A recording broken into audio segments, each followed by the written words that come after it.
La politique monétaire expliquée par les économes. La politique monétaire, c'est quoi?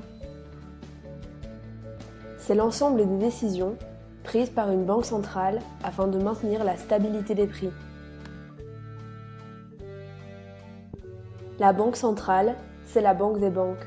C'est elle qui se charge de prêter de l'argent aux banques que vous connaissez, telles que Belfius, Deutsche Bank, BNP Paribas. L'objectif de la banque centrale, c'est de maintenir la stabilité des prix, c'est-à-dire une hausse globale des prix inférieure mais proche de 2%.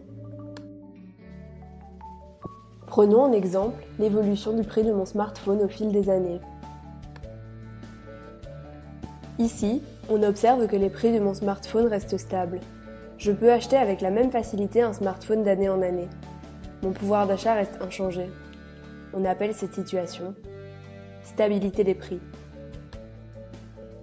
Dans ce cas de figure, les prix de mon smartphone ne cessent d'augmenter. Mon salaire n'augmente pas assez vite, donc mon pouvoir d'achat diminue. Je pourrais acheter mon smartphone avec moins de facilité d'année en année. On appelle cette situation inflation. Maintenant, on peut voir que le prix de mon smartphone diminue de plus en plus. Mon pouvoir d'achat augmente. Je peux m'acheter plus facilement un smartphone.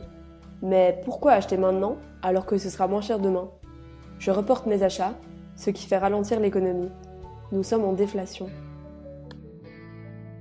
Cette variation des prix est calculée sur base du panier de la ménagère.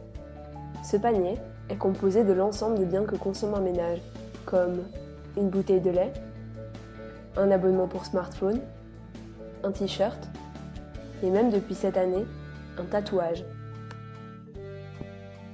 Grâce à l'évolution du prix des biens du panier de la ménagère, nous pouvons calculer l'indice des prix à la consommation harmonisé, IPCH.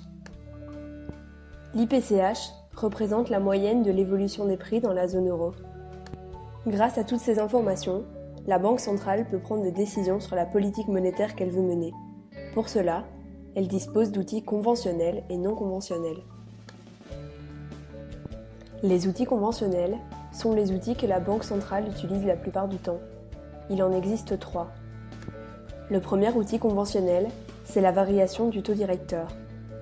Un des rôles de la Banque centrale, c'est de prêter des liquidités aux banques commerciales lorsqu'elles en ont besoin. Ces prêts s'effectuent chaque semaine et ont un certain coût, appelé taux d'intérêt directeur. La Banque centrale peut faire varier ce taux et ainsi modifier le cours de l'économie.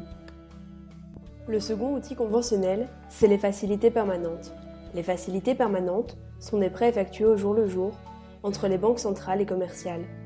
Cela signifie que les banques centrales prêtent de l'argent aux banques commerciales à un certain taux et que ces derniers les remboursent le jour même. La troisième mesure conventionnelle, c'est la variation du taux de réserve obligatoire. Les réserves obligatoires, c'est le montant que les banques commerciales doivent garder sous forme de réserve à la Banque centrale. C'est un peu comme un compte épargne obligatoire.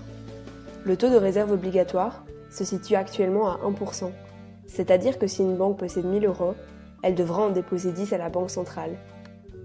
Ces 3 mesures poussent les banques à ne pas garder la liquidité, mais à la faire circuler dans l'économie. Les outils non conventionnels sont utilisés lorsque les outils conventionnels ne sont plus efficaces. Le premier outil non conventionnel, c'est le forward guidance. C'est un outil de communication entre les banques centrales et les agents économiques. Les banques centrales informent le public des futures mesures qui seront mises en place.